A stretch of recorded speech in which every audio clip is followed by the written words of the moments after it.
నమస్తే welcome to VBC on TV news నేను ప్రసన్న ముందుగా ఈనాటి ముఖ్యాంశాలు న్యూఢిల్లీలో ముగిసిన వేవ్స్ 2025 సమ్మిట్ $1 బిలియన్ నిధిని ప్రకటించిన మంత్రి అశ్విని వైష్ణవ్ జనసంద్రంగా పిఠాపురం అట్టహాసంగా జనసేన ఆవిర్భావ సభ రాష్ట్రంలో ఆర్థిక క్రమశిక్షణ తీసుకువస్తామన్న ఎమ్మెల్యే గంట హయగ్రీవ మాదిరిగానే మిగిలిన భూములు కూడా విడిపిస్తామని వెల్లడి విద్యాశాఖను భ్రష్టు పట్టించారన్న మెరుగు నాగార్జున నారా లోకేష్ సకల శాఖ మంత్రిగా ఉన్నారని మాజీ మంత్రి ఎద్దేవా ప్రపంచ ఆడియో విజువల్ వినోద వేవ్స్ 2025 సమ్మిట్ లో భాగంగా సృష్టికర్త ఆర్థిక వ్యవస్థ కోసం కేంద్ర సమాచార ప్రసార మంత్రి అశ్విని వైష్ణవ్ $1 బిలియన్ నిధిని ప్రకటించారు. మే 1 నుండి 4 వరకు ముంబైలో జరగనున్న ఈ కార్యక్రమం సృష్టికర్తల సంఘానికి అధిక విలువ కలిగిన కంటెంట్ ను సృష్టించడానికి ఒక వేదికను అందిస్తుందని ఆయన అన్నారు. న్యూఢిల్లీలో నిర్వహించిన వేవ్స్ 2025 పై జరిగిన ఉన్నత స్థాయి సెషన్ లో మినిస్టర్ అశ్విని వైష్ణవ్ మాట్లాడుతూ ముంబైలోని గోరేగావ్ లోని ఫిల్మ్ సిటీ సమీపంలో మొట్టమొదటి Indian Institute of Creative Technology స్థాపించబడుతుందని తెలియజేశారు. ఈ కార్యక్రమం పరిశ్రమ నాయకులు వాటాదారులు ఆవిష్కర్తలను ఏకం చేసి అవకాశాలను అన్వేషించడానికి సవాళ్లను పరిష్కరించడానికి మరియు రంగం యొక్క భవిష్యత్తును రూపొందించడానికి దోహదపడుతుందని ఆయన పేర్కొన్నారు. Nations have reaffirmed the crucial role that media and entertainment play in shaping narratives, drive economic growth and fostering cross-cultural understanding. To give us the vision, can we look at this new world of creativity and technology and develop a concept where people from all over the world get a new platform, and that platform is basically for the new age creators, the creators who use technology and the creators who come from any walk of the life today. You don't need a large studio somewhere to be able to create something of very high value or very high entertainment value. That is the basic concept of WAVE. Represents the coming together of cinema, of the digital world, of content revolution, of the IT industry, and of global capability centers in India. Now, on its part, India happens to be a prolific producer, a mass consumer, an enthusiastic innovator, and an active global contributor. We are truly honored to welcome the world to our vibrant city and to be part of this significant initiative. Mumbai is also the financial, commercial, and entertainment capital of India, embodies the spirit of storytelling, creativity, and innovation, values that align seamlessly with the objectives of WAVES 2025. Janasena party 12వ ఆవిర్భావ సభ అట్టహాసంగా ప్రారంభమైంది. కాకినాడ జిల్లా పిఠాపురం మండలంలోని చిత్రాడ గ్రామంలో భారీ ఎత్తున ఈ సభను జయకేతనం పేరిట నిర్వహిస్తున్నారు. రాష్ట్రంలోని అన్ని జిల్లాల నుంచి లక్షలాది మంది జన సైనికులు, వీర మహిళలు సభలో పాల్గొన్నారు. జనసేనాని రాష్ట్ర ఉప ముఖ్యమంత్రి పవన్ కళ్యాణ్ ప్రాతినిధ్యం వహిస్తున్న పిఠాపురం నియోజకవర్గంలో పార్టీ శ్రేణులు ఉత్సాహంగా పాల్గొనడం విశేషం. జనసేన పార్టీ కూటమి ప్రభుత్వంలో భాగస్వామి అయిన తర్వాత జరుగుతున్న తొలి ఆవిర్భావ దినోత్సవం కావడంతో అన్ని స్థాయిల్లో క్యాడర్ ముందు నుంచి పగడ్బందీగా ఏర్పాట్లు చేయడం విశేషమని చెప్పాలి. డిజైన్లతో ఏర్పాటు చేసిన స్టేజ్ అందరినీ ఆకట్టుకున్నాయి. సభకు హాజరయ్యే వాళ్లకు కనిపించేలా పలు స్క్రీన్లు భారీ స్థాయిలో ఏర్పాటు చేశారు. ఇప్పటికే జనసేన అధినేత పవన్ కళ్యాణ్ మినహా అన్ని స్థాయిల్లో ఉన్న జనసేన నాయకులు హాజరయ్యారు. మంత్రులు నాదెండ్ల మనోహర్, కందుల దుర్గేష్, ఇతర ప్రజాప్రతినిధులు కాకినాడలో శ్రేణులకు మార్గదర్శకంగా ఉంటూ ముందుకు నడిపించారు. పలు సాంస్కృతిక కార్యక్రమాలు విశేషంగా ఆకట్టుకున్నాయి. వైసీపీ ప్రభుత్వంలో అధికార దుర్వినియోగంతో చేతులు మారిన విలువైన భూములను విడిపిస్తామని భీమిలి శాసనసభ్యులు గంటా శ్రీనివాసరావు మరోసారి స్పష్టం చేశారు. హయగ్రీవ భూములను ప్రభుత్వం స్వాధీనం చేసుకున్నట్లే మిగిలిన భూములను కూడా ఒక్కొక్కటిగా కాపాడుతామని తెలిపారు. ప్రైవేటు వ్యక్తుల భూములను కూడా బెదిరించి లాక్కున్న ఉదంతాలు చూశామని, వీటన్నిటిపై చర్యలు ఉంటాయన్నారు. తాకట్టులో ఉన్న ప్రభుత్వ కార్యాలయాల ప్రాంగణాలను విడిపిస్తామని, రాష్ట్రంలో ఆర్థిక క్రమశిక్షణ తీసుకువచ్చి అభివృద్ధి సంక్షేమ కార్యక్రమాలను కొనసాగిస్తామని ఆయన తెలిపారు. సార్, గత ప్రభుత్వంలో ఏవైతే భూములు కేటాయించారో వాటిని ప్రభుత్వం స్వాధీనం చేసుకుంటుంది. అవి ఎన్పిఎస్గా మారిపోకుండా వాటిని జాగ్రత్తగా ఎలా ఉంది నిర్ణయం ప్రజామోదయుల నిర్ణయం ఎలా చేయాలి సార్? అంటే ఇప్పుడు లేటెస్ట్గా గవర్నమెంట్ టేక్ ఓవర్ చేసుకుంది. హయగ్రీవ భూములు కానీ? మేము ఎలక్షన్ ముందు కూడా చెప్పాం, విశాఖపట్నంలో ఈ 5 ఏళ్ళు కూడా అనేక వేల ఎకరాల భూములు వైసీపీ నాయకుల యొక్క సహకారంతో, నేరుగా వాళ్ళ యొక్క ప్రమేయంతో వాళ్ళు భూములు ఆక్రమించుకున్నారు, భూములు దోచుకున్నారని కూడా ఆ రోజు చెప్పడం జరిగింది. వైజాగ్ ఫైల్స్ పేరుతోటి వీటన్నిటి కూడా బయటికి తీస్తామని చెప్పని ఆ రోజు కొన్ని విషయాలను బయట పెట్టడం జరిగింది. మరి ముఖ్యంగా దస్పల్లా హిల్స్ కావచ్చు, మరి ఇప్పుడు నిన్న మనం వచ్చిన హైగ్రావ కావచ్చు, లేకపోతే రామానాయుడు స్టూడియో కావచ్చు, లేకపోతే సిరిపురంలో ఉన్న ఇది కావచ్చు, ఇట్లా మొత్తం ఎన్నో చోట్ల ఈ ప్రభుత్వ భూముల్ని అప్పుడు నాయకుల యొక్క అండతోటి, కొంతమంది నాయకుల యొక్క డైరెక్ట్ జోక్యంతో దీన్ని చేసుకోవడం జరిగింది. ఇప్పుడు ఒక్కోటి వాటి మీద దృష్టి పెట్టి బయటికి తీయడం జరుగుతుంది. ఏదైతే నిన్న మనం చూసామని డెవలప్మెంట్స్, అట్లాగే భవిష్యత్తులో మిగతా భూములు ఏదైతే ప్రభుత్వ భూములు లేకపోతే మిగతా వ్యక్తిగత ప్రైవేట్ వ్యక్తుల భూములు కూడా కొంత అన్యాక్రాంతమయ్యాయి, వాటి మీద కూడా దృష్టి పెడతా ఉంటారు. ఈ ప్రభుత్వం ఒకటే మీకు స్పష్టంగా హామీ ఇస్తూ ఉంది, గవర్నమెంట్ భూములతో పాటు ప్రైవేట్ వ్యక్తుల భూములు కూడా ఎక్కడైతే అన్యాయంగా ఆక్రమించుకొని వాటిని ఇది చేసుకున్నారో వాళ్ళందరికీ తగిన న్యాయం చేసి మళ్ళీ ఒక పాత దీని కింద తేవాలనేదే ఈ ప్రభుత్వం ఆలోచన. దానికి ఆల్రెడీ ఆపరేషన్ స్టార్ట్ అయింది, అది భవిష్యత్తులో ఇంకొంచెం ఉధృతంగా జరుగుతుంది. Sir, collector office, polytechnic college లాంటివి కూడా తాకట్టు పెట్టేస్తారు, వాటిని ఎలా? మన కలెక్టర్ ఆఫీసు, ఎంఆర్ఓలు, రైతు బజార్లు, లేకపోతే కాలేజీలు, ఇట్లా అది ఇదని కాదు, చివరికి ఏదైతే మనం అసలు ఊహించలేమో అటువంటి వాటిని కూడా తాకట్టు పెట్టడం జరిగింది. ఎందుకంటే అందుకే ఈరోజు 13 లక్షల కోట్ల అప్పులు, ఆ అప్పులే కాకుండా చివరికి ఫ్యూచర్లో వచ్చే ఆదాయం మీద, లెక్కర్ లాంటి దాని మీద ఒక 25 సంవత్సరాలకు ఆదాయం చూపించి దాన్ని కూడా గ్యారెంటీకి ఇచ్చి ఈ లోన్లు తేవడం జరిగింది. కాబట్టి ఇవన్నీ కూడా ప్రభుత్వం అందుకే ఆ రోజు వైట్ పేపర్ రిలీజ్ చేయడంతో పాటు ఈరోజు వాటిలన్నింటినీ స్ట్రీమ్లైన్ చేయడం కోసం కూడా చంద్రబాబు నాయుడు గారి నాయకత్వంలో అన్ని ప్రయత్నాలు జరుగుతూ ఉన్నాయి. ముందు ఒక ఫైనాన్షియల్ డిసిప్లిన్ తేవాలి, ఆ ఫైనాన్షియల్ డిసిప్లిన్ వచ్చిన తర్వాత అలాగే ఒక పక్క డెవలప్మెంట్ చేయాలి, మరో పక్క వెల్ఫేర్ స్కీమ్స్ కూడా ఏదైతే గతంలో ప్రభుత్వాలు చేసినాయో అవి ఏమాత్రం తగ్గకుండా ఇంకా పెద్ద మొత్తంలో ఎక్కువ మందికి ప్రయోజనాలు అందే విధంగా వెల్ఫేర్ స్కీమ్స్ చేయాలి. వాటితో పాటు డెవలప్మెంట్ కూడా బ్యాలెన్స్ చేసుకోవాలి. ఈరోజు చూస్తూ ఉన్నాం, మన ప్రైమ్ మినిస్టర్ గారి చేతుల మీదుగా 2 లక్షల కోట్ల రూపాయలకి డెవలప్మెంట్ స్టార్ట్ చేసుకున్నాం. మళ్ళీ ఈరోజు అమరావతి కానీ, పోలవరం కానీ, విశాఖపట్నం స్టీల్ ప్లాంట్కి కానీ, గ్రామీణ ప్రాంతాల్లో రోడ్లు కానీ, లేదా మంచినీళ్ళు కానీ, అన్నిటి కూడా వేలాది కోట్ల రూపాయలు ఖర్చు పెడతా ఉన్నాం. ఇవన్నీ కూడా బ్యాలెన్స్ చేయాలంటే ముందు సంపద కూడా క్రియేట్ చేయాలి. అవన్నీ కూడా ప్రాసెస్ జరుగుతూ ఉన్నాయి. ఈ 9 నెలల్లో ఒక పక్క ఇచ్చిన హామీలు అమలు చేసుకుంటూ మనం చూసాం, 4,000 రూపాయలు పెన్షన్ ఇస్తూ ఉన్నాం, అలాగే సిలిండర్లు ఫ్రీగా ఇవ్వడం మొదలుపెట్టాం. ఇట్లా ఒక పక్క హామీలు అమలు చేసుకుంటూ వస్తూ ఉన్నాం, మరో పక్క అభివృద్ధి కార్యక్రమాలు కూడా అదే విధంగా బ్యాలెన్స్ చేసుకుంటూ ముందుకెళ్తున్నాం. తప్పకుండా ఆంధ్రప్రదేశ్కి మళ్ళీ ఆ పూర్వవైభవం రాబోతా ఉంది. ఇది ఏదైతే రిషికొండ ప్యాలెస్ సంబంధించి దాని మీద ఆల్రెడీ గౌరవ ముఖ్యమంత్రి గారు అందరూ ఒపీనియన్ తీసుకుంటా ఉన్నారు. దాన్ని ఏం చేస్తే కరెక్ట్గా న్యాయం జరుగుతుంది, ఎందుకంటే అది ఆ రోజు ఒక ప్రభుత్వ దీని ప్రకారం అది చేయాల, ఎక్కడ అనుమతులు లేకుండా, లేకపోతే ఒక దీనిలో నిర్మించారు. 500 కోట్ల రూపాయలు ప్రజాధనం ఉపయోగించి ఎందుకు పనికి రాకుండా ఒక ప్యాలెస్ లాంటిది కట్టారు. పని దాన్ని కరెక్ట్గా చెప్పారా, ఇది పలానా పర్పస్ కోసం అది లేదు. ముందు టూరిజం అన్నారు, తర్వాత 5 స్టార్ హోటల్ అన్నారు, లేదు తర్వాత సీఎం క్యాంప్ ఆఫీస్తున్నారు. కనీసం ఏదైనా ప్రభుత్వం 100 కోట్ల రూపాయలు ఖర్చు పెడుతున్నప్పుడు ట్రాన్స్పరెంట్గా ఇది మా ఆలోచన, ఇది మా ప్లాను, దీనికోసం చేస్తున్నాం, ఇంత ఖర్చు పెడుతున్నాం అని చెప్పినప్పుడు ఎవరు ఏం క్వశ్చన్ చేయలేరు, ఎందుకంటే గవర్నమెంట్ హ్యాస్ ద పవర్.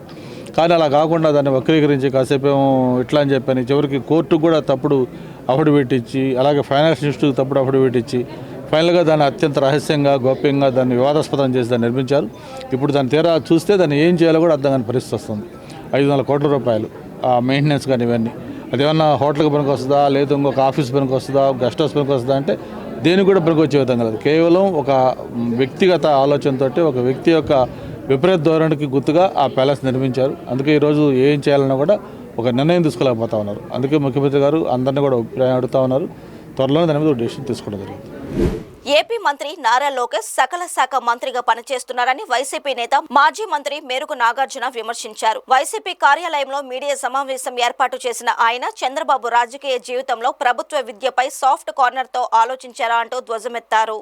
కూటమి ప్రభుత్వం విద్యాశాఖను భ్రష్టు పట్టించారని మేరుగ నాగార్జున మండిపడ్డారు. పుస్తకాలపై జగన్ ఫోటోలు ఉన్నాయని ఓర్వలేకపోతున్నారని అన్నారు. ప్రభుత్వ పథకాలపై చంద్రబాబు బొమ్మలు లోకేష్ కు కనిపించటం లేదా అని ప్రశ్నించారు. పాఠశాల విద్యను కూటమి ప్రభుత్వం నాశనం చేస్తోందని మేరుగ నాగార్జున అన్నారు. వైసీపీ హయాంలో ఉన్నత విద్యను క్వాలిటీతో అందించామని చెప్పారు. యూనివర్సిటీల వీసీలను భయపెట్టి రిజైన్ చేయించారని విద్యా వ్యవస్థను నడిపించే తీరు ఇదేనా అని ప్రశ్నించారు. యూనివర్సిటీలను భ్రష్టు పట్టించారని మండిపడ్డారు. యూనివర్సిటీల్లో నిబంధనలకు నీళ్లు వదిలారని విమర్శించారు.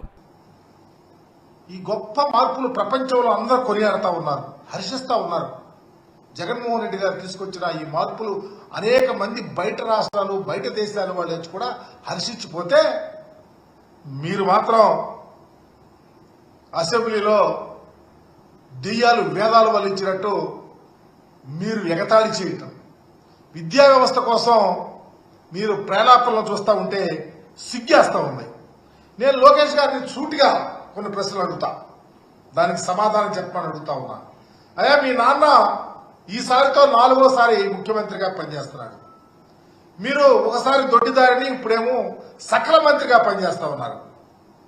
లోకేష్ గారు, మీ తండ్రి మీరు రాజకీయ జీవితంలో ప్రభుత్వ విద్యారంగం మీద ఎప్పుడైనా ఒక సాఫ్ట్ కార్నర్లో మంచి ఆలోచనలో ఆలోచించారా అని అడుగుతా ఉన్నా. నాడు నేడుల ద్వారా బడులను దేవాలయాలుగా జగన్మోహన్ రెడ్డి గారు చేస్తే ఆ ఆలోచన మీకు ఎప్పుడన్నా వచ్చిందా తండ్రి కొడుకుని అడుగుతా ఉన్నా. చదువులు ప్రోత్సహించడానికి అమ్మఒడి కార్యక్రమం లాంటి ఆలోచన చేయాలని మీకు ఎప్పుడు వచ్చిందా అని అడుగుతా ఉన్నా. కనీసం పూర్తి స్థాయిలో ఇంగ్లీష్ మీడియం అమలు చేయాలని ఆలోచన ఎప్పుడన్నా వచ్చిందా అని అడుగుతా ఉన్నా. కనీసం సబ్జెక్ట్ టీచర్ కాన్సెప్ట్ గురించి మీ మధ్యలో ఎప్పుడన్నా వెలిగిందా అని అడుగుతా ఉన్నా. విద్యా బోధన కానీ, అభ్యాసముల విషయంలో కానీ టెక్నాలజీ పెద్దపీట వేయాలన్న ఆలోచన మీ మధ్యలో వెలువొందిందా అని అడుగుతా ఉన్నా. కనీసం పిల్లలకి ఇచ్చే 3 జతల యూనిఫారాలు ఇవ్వాలన్న ఆలోచన కూడా మీకు ఎప్పుడు వచ్చిందని నేను అనుకోవటల్లా.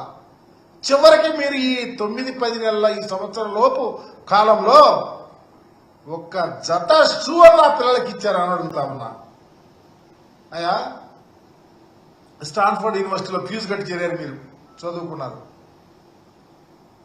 కానీ మీరు విద్యామంత్రిగా ఉన్నారే, అప్పుడు ఫీజు కట్టిందన్న గుర్తొస్తే ఇప్పుడు ప్రభుత్వ విద్య మీద కొంత ఆలోచనతో పనిచేస్తారు.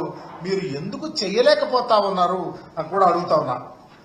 చివరికి రాష్ట్రంలో విద్యారంగాన్ని పునరుజ్జీవనం తీసుకోవటానికి మీ పాత్ర ఏముందో విద్యామంత్రి గారు ఒక్కసారి పత్రికాముఖంగా వచ్చి నేను ఎన్ని అడిగా కదా, మీరు సమాధానం చెప్పగలుగుతారని కూడా డిమాండ్ చేస్తా ఉన్నా.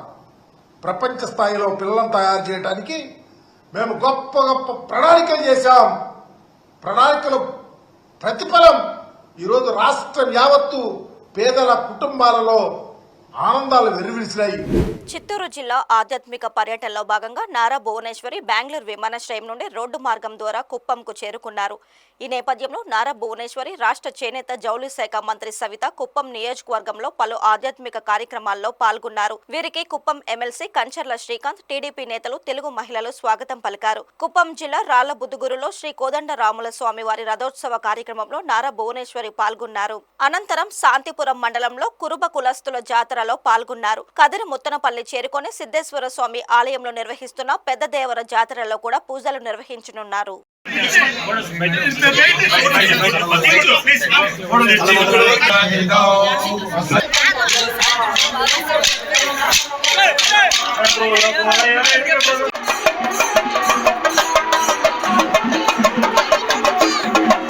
తిరుమల శ్రీవారి సేవలో పలువురు ప్రముఖులు పాల్గొని స్వామివారి ఆశీస్సులు అందుకున్నారు. స్వామివారిని Manipur CJ Krishnakumar, AP MP Lavu Srikrishnadevarayalu, MLA Yarapathineni Srinivasarao, Supreme Court judge SVN Bhatti, AP High Court judge Y Lakshmanarao, Telangana High Court judge D Venugopal, Dubbaka MLA Kotha Prabhakar Reddy, సినీ కథానాయికి సంయుక్త మీనన్ వేరువేరుగా శ్రీవారిని దర్శించుకుని మొక్కులు చెల్లించుకున్నారు. వీరికి ఆలయ అధికారులు దగ్గరుండి దర్శన ఏర్పాట్లను చేశారు. దర్శనం అనంతరం ఆలయ రంగనాయక మండపంలో వేద పండితులు వేద ఆశీర్వచనం అందించగా అధికారులు స్వామివారి చిత్రపటంతో పాటు శేషవస్త్రంతో సత్కరించి తీర్థ ప్రసాదాలను అందజేశారు.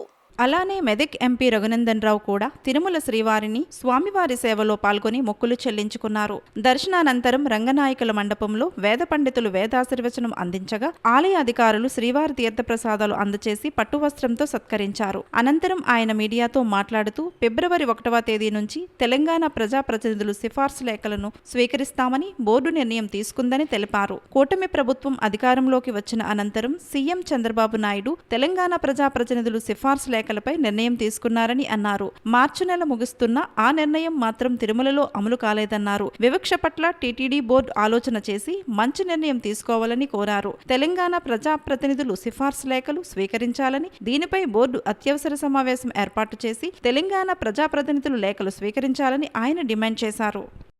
తెలంగాణ ప్రాంత ఎమ్మెల్యేలు, తెలంగాణ ప్రాంత ప్రజాప్రతినిధులు, ఎంపీలు పంపిస్తున్నటువంటి లెటర్లని ఫిబ్రవరి 1వ తారీఖు నుంచి హానర్ చేస్తామని చెప్పి బోర్డులో ఒక తీర్మానం చేసింది. ఉమ్మడి ఆంధ్రప్రదేశ్ ఉన్నప్పుడు 294 మంది ఎమ్మెల్యేలు సిఫార్సు చేస్తే ఆ రోజు తిరుమలలో పైన అకామిడేషన్ ఉంది, దర్శనానికి బ్రేక్ దర్శనం ఇవ్వడానికి అవకాశం ఉంది. ఆంధ్రప్రదేశ్ రాష్ట్రం విడిపోయి ఆంధ్రప్రదేశ్ తెలంగాణ 2 రాష్ట్రాలుగా విడిపోయిన తర్వాత తెలంగాణ ప్రాంత ఎమ్మెల్యేలు, ఎంపీలు, ఎమ్మెల్సీలు ఇస్తున్న ఉత్తరాలని చంద్రబాబు నాయుడు గారి ప్రభుత్వం వచ్చిన తర్వాత ఫిబ్రవరి 1వ తారీఖు నుంచి హానర్ చేస్తామని చెప్పి కొత్త కమిటీ బిఆర్ నాయుడు గారి నాయకత్వంలో చెప్పడం జరిగింది. Now we are in the mid of March. Telangana ప్రాంత ప్రజాప్రతినిధులు ఒకటే కోరుకుంటున్నారు, 294 మంది ఎమ్మెల్యేల లేఖలని అకామిడేట్ చేయగలిగిన టీటీడీ ఈ రోజు కేవలం 153 మంది ఆంధ్ర ప్రాంత ఎమ్మెల్యేలకే పరిమితం కావడం అనేది బాధాకరమైనటువంటి విషయం. ముఖ్యమంత్రి గారు అలో చేస్తామని చెప్తారు, బోర్డు అప్రూవల్ అయిందని చెప్తారు. అరే తెలంగాణ ప్రజలు మా ఎమ్మెల్యేల నుంచి, ఎంపీల నుంచి ఒక ఉత్తరం తీసుకొని పోతే తిరుమలలో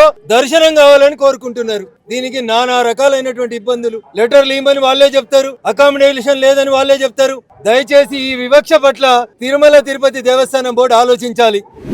విశాఖలో రంగుల పండుగ హోలీని ఆనందోత్సాహాల మధ్య జరుపుకున్నారు. పిల్లల నుంచి పెద్దల దాకా అందరూ ఒకరిపై ఒకరు రంగులు జల్లుకుంటూ వేడుక చేసుకున్నారు. పోర్టు స్టేడియంలో ఏర్పాటు చేసిన రెయిన్ డాన్స్ లో యువత స్టెప్పులతో అదరగొట్టారు. అలాగే ప్రైవేటు ఫంక్షన్ హాల్స్ లో ఉత్తరాదికి చెందిన వారు హోలీ సంబరాలు నిర్వహించారు.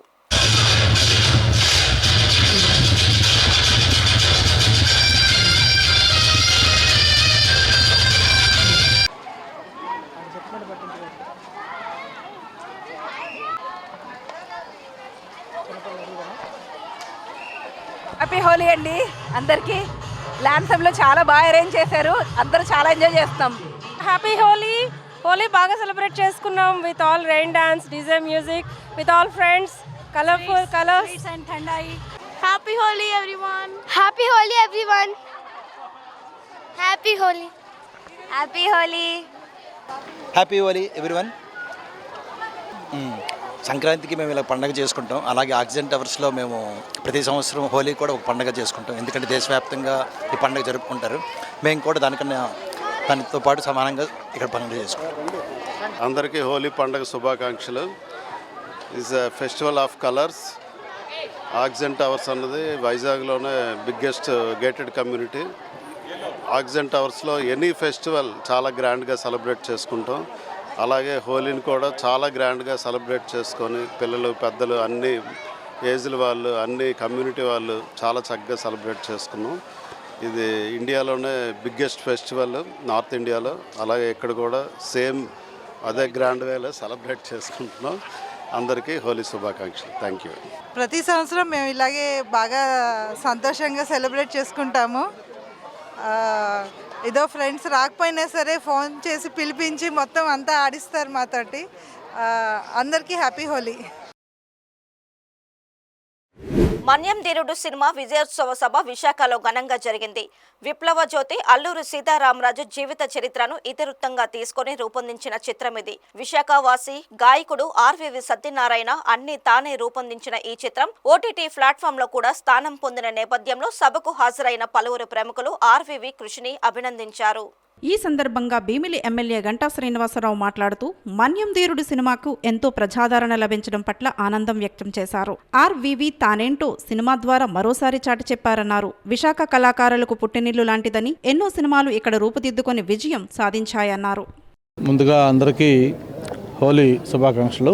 ఈరోజు మా మిత్రుడు సత్యనారాయణ గారు నటించి నిర్మించిన మన్యం ధీరుడు సీతారామరాజు గారి యొక్క సినిమా విజయోత్సవ వేడుక ఇక్కడ నిర్వహించడం చాలా సంతోషం. ఇందులో పాల్గొన్న అందరికి కూడా పేరు పేరున అభినందనలు, ధన్యవాదాలు తెలియజేసుకుంటూ ఆ సినిమా ఇప్పటికే ప్రజల యొక్క ఆదరణ పొందింది. ముఖ్యంగా తను చేసిన నటన ముఖ్యంగా పోరాటాలు కానీ గుర్రపు సారు కానీ ఇతర అన్ని కూడా చాలా చాలా ఆశ్చర్య కలిగించే విధంగా అంత చక్కగా నటించాడు. తిరుపతి జిల్లాలో హోలీ పండుగను పిల్లలు పెద్దలు అందరూ కలిసి సంతోషంగా జరుపుకున్నారు. ఒకరిపై ఒకరు రంగులు చల్లుకుంటూ సప్తవర్ణాల రంగుల్లో తడిసి ముద్దయ్యారు. హోలీ పండుగను మానవాళికి పర్యావరణానికి హానికరం కాని సహజ రంగులతో అంబరాన్ని అంటే ఉత్సాహంతో సంబరంగా జరుపుకున్నారు తిరుపతిలోని హోలీ పండుగను యువత యువకులు.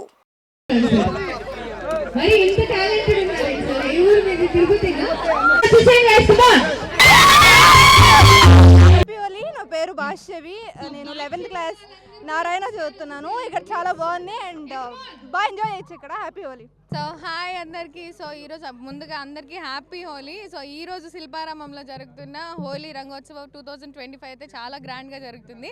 బికాజ్ ఆల్ పీపుల్ వచ్చి అంటే ఒక్కరు కూడా తెలియకపోయినా కూడా they are very happy and they are together అనమాట. Holi is the life of colours అన్నట్టు ఫుల్ ఫేస్ మొత్తం రంగులు రంగులు నింపుకున్నారు. బట్ నా మొహానికి ఎందుకు లేదని మాత్రం డౌట్ పడకండి, కొద్దిసేపట్లో కొడతారు మా వాళ్ళందరూ కూడా. సో మీరు అందరికీ కూడా happy Holi and thank you so much. చెప్పంటారా? సో నా పేరు హన్స్ని, నేను 11th స్టాండర్డ్ బైబిల్ చదువుతున్నాను చైతన్య కాలేజ్లో. లాస్ట్ ఇయర్ హైదరాబాద్ నేను చదవచ్చు, అక్కడ చేశాను హోలీ సెలబ్రేషన్స్. ఎప్పుడు కానీ హోలీ చాలా చాలా చాలా బాగుంటుంది. ఫ్రెండ్స్ ఫ్యామిలీ అందరూ వస్తారు కాబట్టి సో పక్కాగా హ్యాపీగా ఎంజాయ్ చేయండి. You should have a great Holi this year and have a nice day. Thank you. State Bank of India staff union Amaravati circle Rajamahendravaram module ప్రాంతీయ కమిటీ మీటింగ్ కాకినాడ జిల్లా గండేపల్లి మండలంలో నిర్వహించారు. తుని రీజియన్ యూనియన్ ఆధ్వర్యంలో జరిగిన ఈ కార్యక్రమానికి all India SBI staff federation general secretary L Chandrashekar, union Amaravati circle president R Narendra Kumar తదితరులు హాజరయ్యారు. ఈ సందర్భంగా జనరల్ సెక్రటరీ చంద్రశేఖర్ మాట్లాడుతూ ప్రభుత్వ రంగ బ్యాంకులలో సిబ్బంది కొరత వల్ల ఖాతాదారులకు పూర్తి స్థాయిలో సేవలందించలేకపోతున్నామన్నారు. ఈ నెల 24, 25 తేదీల్లో 2 రోజుల పాటు బ్యాంకులు బంద్ జరుగుతుందని తెలిపారు. ఈ బంద్కు ఖాతాదారులు సహకరించాలని కోరారు. తుని రీజియన్ ఇన్ఛార్జిగా క్రొవుడి శ్రీనివాసరావు పదవి విరమణ సందర్భంగా సన్మాన కార్యక్రమం నిర్వహించారు. ఈ కార్యక్రమంలో రాజమహేంద్రవరం మాడ్యూల్ బ్యాంక్ ఉద్యోగులు పాల్గొన్నారు. ప్రైవేట్ రంగ బ్యాంకులు 30% వ్యాపారాన్ని మాత్రమే చేస్తాయి, కానీ వాళ్ళు 3 లక్షల నుంచి వాళ్ళ సిబ్బందిని 3 లక్షల నుంచి 9 లక్షలు పెంచుకుంటారు. అంటే ప్రైవేట్ రంగ బ్యాంకులు అంతమంది సిబ్బందితో వాళ్ళు వ్యాపారం చేస్తుంటే ప్రభుత్వ రంగ బ్యాంకులు సిబ్బందిని తగ్గించి వ్యాపారం పెరుగుతున్నా కూడా సిబ్బందిని తగ్గించి ఈ వ్యాపారాన్ని ప్రైవేట్ పని చేయాలి. దీనికి అపోజ్ చేస్తూ United forum of banking industry recruitment అన్ని క్యాడర్స్లో కూడా రిక్రూట్మెంట్ చేయాలి అని చెప్పని గవర్నమెంట్ ఆఫ్ ఇండియా స్ట్రైక్లో దీంతోపాటు అవుట్ సోర్సింగ్. ఈరోజు మెసెంజర్స్ ఉద్యోగాలు కానివ్వండి, శ్రీపద ఉద్యోగాలు కానివ్వండి, బ్యాంకింగ్ రంగంలో ఈరోజు గ్రూప్ డి పేద వర్గాలకి వచ్చే ఉద్యోగాలు 1,00,000 కోట్లు వ్యాపారం చేసి సంపాదిస్తున్నాం, లాభాలు సంపాదిస్తున్నాం అని చెప్పుకుంటే 50,000 కోట్లు సంపాదిస్తున్నాం సంవత్సరాలు. ఈ దేశంలో అట్టడుగు వర్గాల వరకు ఉద్యోగాలు ఇప్పించడంలో ఫెయిల్ అయితే ఇక అంత ప్రాంతం సంపాదించి ఉపయోగం ఉంటుంది దానివల్ల. ఇది ముఖ్యంగా మమ్మల్ని వేధిస్తున్న సమస్య. అందువల్లనే అవుట్సోర్సింగ్ అన్ని రంగాల్లో అపోజ్ చేయాలని చెప్పని బ్యాంకులో అవుట్సోర్సింగ్ ఆపేసి పర్మనెంట్ ఉద్యోగాలు ఇవ్వాలి అని చెప్పని ఈరోజు మేము మార్చి 24, 25 స్ట్రైక్లో కూడా జరుగుతుంది. అంతేకాకుండా 5 డే బ్యాంక్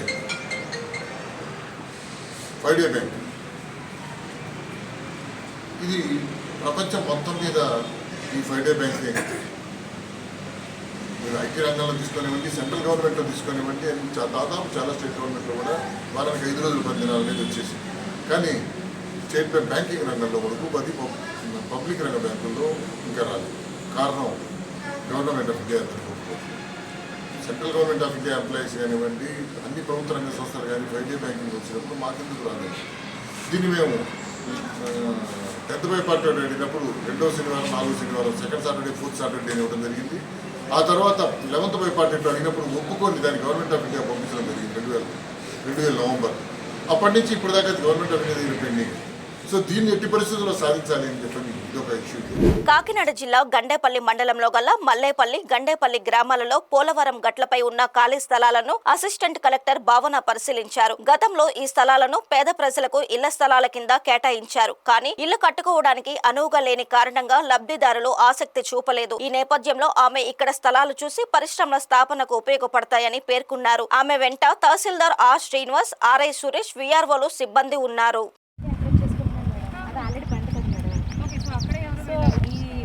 బుషెస్ అవి ఉంటాయి కాబట్టి దానికి ఎంకరేజ్మెంట్ ఏమి లేదు మేడం. బట్ ఇన్ కేస్ అక్కడ కూడా ఏమైనా ఎంకరేజ్మెంట్స్ ఉన్నాయంటే మేము మహాత్మా గాంధీ గ్రామీణ ఉపాధి హామీ పథకంలో చేపట్టిన పనుల ఆర్థిక లావాదేవీలకు మీద సామాజిక తనిఖీ నిర్వహిస్తామని ఏపీఓ గంగా భవాని తెలిపారు. కాకినాడ జిల్లా గండేపల్లి మండల ప్రజా పరిషత్ కార్యాలయంలో ఎంపీడీఓ నాతిబుజ్జి ఆధ్వర్యంలో సిబ్బందితో సమన్వయ సమావేశం ఏర్పాటు చేశారు. ఇందుకోసం ఏర్పాటైన 3 బృందాలు 14 రోజుల పాటు తనిఖీలు చేసి నివేదిక ఇస్తాయని అధికారులు తెలిపారు. 2024 సంవత్సరంలో జరిగిన ఉపాధి హామీ పనులన్నిటికీ సంబంధించి షార్ట్ ఆడిట్ నిమిత్తం మన గండేపల్లి మండలానికి వచ్చేసిన ఎస్ఆర్పి గారికి, అలాగే డిఆర్పిస్, అలాగే విఎస్లు యావరేజ్ సర్వే చేయడానికి మనకు ఆడిట్ చేయడానికి వచ్చారు. విలేజ్ ఆడిటర్స్కి, అన్ని లైన్ డిపార్ట్మెంట్ ఆఫీసర్స్ అందరికీ నమస్కారం. అలాగే పత్రికా విలేకరులకు కూడా నమస్కారం తెలియజేస్తాం. ముఖ్యంగా ఈ ఆడిట్ కూడా మనకు దాదాపు ఒక 2 వారాలు 12 రోజుల పాటు నడుస్తుంది. తర్వాత మనకి పబ్లిక్ హియరింగ్ ఉంటుంది మండలం దగ్గర. పబ్లిక్ హియరింగ్లో మనకు ఐడెంటిఫై విలేజ్ లెవెల్లో ఐడెంటిఫై చేసినవన్నీ కూడా ఇక్కడ చదివి పబ్లిక్ తెలియజేయడం జరుగుతుంది. దీంట్లో కూడా మేజర్గా మనకి ఈ ఫాండ్స్ లేకపోతే అదర్ వర్క్స్, మనం డీసెంట్రేషన్ వర్క్స్ ఇవన్నీ ఉన్నాయి. అవన్నీ కూడా వర్క్స్ చూడటం జరుగుతుంది. అలాగే బేసికర్స్తో కూడా డైరెక్ట్గా ఇంటరాక్ట్ అయ్యి మాట్లాడటం జరుగుతుంది. కాబట్టి అంటే రికార్డ్ అంతా కూడా ఫుల్ షేప్లో అన్ని డిపార్ట్మెంట్లో ఫుల్ షేప్లో రికార్డ్ ఇవ్వాలి. రికార్డ్ ఇవ్వకపోతే కనుక తర్వాత వాడు ఇందాకే చెప్పారు ఎస్ఆర్పి గారు, అక్కడ పైన కమిషనర్ గారి దగ్గర నుంచి మిమ్మల్ని ఎక్స్ప్లెనేషన్ అడగడం జరుగుతుంది. కాబట్టి తప్పనిసరిగా లైన్ డిపార్ట్మెంట్స్ ఎవరైతే ఉన్నారో డిపార్ట్మెంట్స్ అన్నీ కూడా వెంటనే రికార్డు ఎస్ఆర్పి గారి ద్వారా అన్నది ఏ డిపార్ట్మెంట్లో అయినా ఎక్కడైనా మనకి ఆడిట్ జరుగుతుంది. తప్పనిసరిగా ఖర్చు మనం ఒక రూపాయి అకౌంటబిలిటీ, ఖచ్చితంగా అకౌంటబిలిటీ, అలాగే ట్రాన్స్పరెన్సీ. అంటే పబ్లిక్కి చాలా పారదర్శకంగా తెలియడం కోసం లెక్కలు మనం ఏం ఖర్చు పెట్టామో తెలియడానికి అకౌంటబిలిటీ అన్నది ఉంటుంది. దాని నిమిత్తమే ఈ ఆడిట్ అన్నది జరుగుతుంది. అందరికీ నమస్కారం అండి. ఈరోజు గండేపల్లి మండలంలో 17వ వ్యక్తి సామాజిక తనిఖీ అనేది జరుగుతుంది. ఈ సామాజిక తనిఖీలో భాగంగా రేపటి నుంచి గ్రామ పంచాయతీలకు తనిఖీ బృందాలు వెళ్ళి పనులను పరిశీలించడం జరుగుతుంది. గండేపల్లి మండలంలో మొత్తం 18 పంచాయతీల్లో 2023-24 ఆర్థిక సంవత్సరంలో ఉపాధి హామీ పథకం ద్వారా 1097 పనులు చేశారు. వీటికి గాను 9,35 రూపాయలు వేతనాలు ఖర్చు పెట్టారు. పథకం ద్వారా ఆర్థిక చేయడం జరుగుతుంది. పంచాయతీ డిపార్ట్మెంట్ ద్వారా 25 పనులు చేశారు. 593 రూపాయలు వేతనం ఖర్చు పెట్టారు. 2,2,23 లక్షల రూపాయలు నిధులు ఖర్చు పెట్టారు. ఆర్డబ్ల్యూఎస్ డిపార్ట్మెంట్ 13 వరకు చేశారు. 1,520 రూపాయలు వేతనం ఖర్చు పెట్టారు. 44 లక్షల రూపాయలు నిధులు ఖర్చు పెట్టారు. మొత్తం 5,29 లక్షల రూపాయలు ప్రస్తుతం ఆడిట్ చేయడం జరుగుతుంది. గ్రామ పంచాయతీలకు ఆడిట్ బృందం నుంచి రావడం జరుగుతుంది. గ్రామ పంచాయతీలో జరిగే సామాజిక తనిఖీలో ప్రజలందరూ పాల్గొని సామాజిక తనిఖీలు వినియోగించుకోవాలని నేను కోరుకుంటున్నాను. Thank you. నా పేరు T Simhadri, SRP state resource person social department. రాజమండ్రిలో గల తూర్పుగోదావరి జిల్లా కాంగ్రెస్ పార్టీ కార్యాలయంలో కొవ్వూరు నియోజకవర్గ సమీక్ష సమావేశం నిర్వహించారు. ఈ సమావేశానికి జిల్లా కాంగ్రెస్ అధ్యక్షుడు టీకే విశ్వేశ్వరరెడ్డి అధ్యక్షత వహించి పార్టీలో వివిధ విభాగాలలో పదవులు ప్రకటించారు. వారి చేత పార్టీ క్రమశిక్షణకు కట్టుబడి పనిచేస్తూ పేదల అభ్యున్నతికి కృషి చేస్తామని ప్రమాణం చేయించారు. ఆయన మాట్లాడుతూ వచ్చే ఎన్నికలలో మోడీ రామారామ కృష్ణ కృష్ణ అని జపం చేసిన 4వసారి ప్రజలు అవకాశం ఇవ్వరన్నారు. కాబోయే ప్రధాని రాహుల్ గాంధీ అని ఆయన అభివర్ణించారు. కొవ్వూరు అసెంబ్లీ నియోజకవర్గానికి సంబంధించి కోఆర్డినేటర్ పసి గారి యొక్క ఆధ్వర్యంలో కొవ్వూరు అసెంబ్లీ నియోజకవర్గంలోని నాయకులు కార్యకర్తలు అందరూ కూడా ఇక్కడికి రావడం జరిగింది. పసి గారి యొక్క నాన్నగారు రఫీ గారు దగ్గర 14 ఏళ్ల పాటు వెస్ట్ గోదావరి జిల్లా కాంగ్రెస్ అధ్యక్షులుగా చేసి పార్టీని అంతా బలోపేతం చేశారు. ఆయన తర్వాత ఆయన తనయుడైనటువంటి మరి రఫీ బేగ్ గారు మరి ఈవేళ పార్టీ బలోపేతం కోసం ఎంతో కృషి చేస్తున్నారు. ఈవేళ కొవ్వూరు అసెంబ్లీ నియోజకవర్గంలో ఉన్నటువంటి కొవ్వూరు టౌన్ కానివ్వండి, కొవ్వూరు మండలం కానివ్వండి, చాగళ్ళ మండలం, తాడపూడి మండలంలో ఉన్నటువంటి ముఖ్యమైన కార్యకర్తలు నాయకులను అందరినీ గ్యాదర్ చేసి ఎవరైతే పార్టీ కోసం కృషి చేస్తారో వాళ్ళందరికీ కూడా సముచితమైనటువంటి స్థానాలు ఇవ్వటం జరిగింది. వాళ్ళందరికీ కూడా ఈ రోజే పోస్టులన్నీ అనౌన్స్ చేసి మన ఎస్సీ గారి ద్వారా అందరికీ కూడా మండలాధ్యక్షులకి ఆర్డర్ కాపీస్ అన్ని కూడా ఇష్యూ చేయడం జరిగింది. మరి వీరందరినీ కోరేది ఒకటే, మన భారతదేశంలో అన్ని కులాలకి అన్ని మతాలని అందరినీ కూడా సమానంగా గౌరవించే ఏకైక పార్టీ ఏదైనా ఉందంటే అది కాంగ్రెస్ పార్టీ. బీజేపీ పార్టీ అనేది ఒక మతతత్వ పార్టీ. అది హిందూ కార్డు పట్టుకొని హిందూ హిందూ అని చెప్పి తిరుగుతున్నారు తప్ప ముస్లిమ్స్ కానీ క్రిస్టియన్స్ కానీ వెనకబడిన తరగతుల వారికి ఎవరికి న్యాయం చేయట్లేదు. అలాగే మరి ఇవాళ తెలుగుదేశం పార్టీ ఉందంటే అది కమ్మోల పార్టీ అని అందరూ తెలుసు. అలాగే జనసేన పార్టీ ఉందంటే అది కాపుల పార్టీ అంటారు. ఏంటంటే ఎంతమంది ఉన్నారో ఆ క్యాస్ట్ వాళ్ళు అనేది కాదు, ఆ క్యాస్ట్ ఉంటే ఫస్ట్ ప్రయారిటీ వాళ్ళకి ఇస్తున్నారు. ఆ రకంగా పార్టీలు ఉన్నాయి. కానీ కాంగ్రెస్ పార్టీలో అటువంటి ఏమి ఉండవు. ఎందుకంటే ఇక్కడ ముస్లిమ్స్ ఉన్నారు, క్రిస్టియన్స్ ఉన్నారు, అలా హిందువులు ఉన్నారు, అన్ని రకాల అన్ని కులాలు అన్ని మతాలకు సంబంధించిన ఉన్నారు. మీ అందరికీ కూడా ఇవాళ పేద బడుగు బలహీన వర్గాలకి న్యాయం జరగాలంటే ఒక్క కాంగ్రెస్ పార్టీ వల్లే జరుగుతుంది. నరేంద్ర మోడీ గారు ఆల్రెడీ రామ రామ రామ అనుకుంటా 3 సార్లు ప్రధానమంత్రి అయిపోయాడు. ఇక 4వసారి భారతదేశ ప్రజలు ఎవరు కూడా నరేంద్ర మోడీకి అవకాశం ఇచ్చే పరిస్థితి లేదు. ఎందుకంటే రామ అన్న కృష్ణ ఈసారి అతని పేరు రామ్ అయిపోతుంది నరేంద్ర మోడీ గారికి. మనకి రాహుల్ గాంధీ గ్యారంటీగా ఈసారి 2029లో ప్రధానమంత్రి అవుతారు. ఈ వార్తలు ఇంతటితో సమాప్తం. మరిన్ని విశేషాలతో మళ్ళీ కలుద్దాం.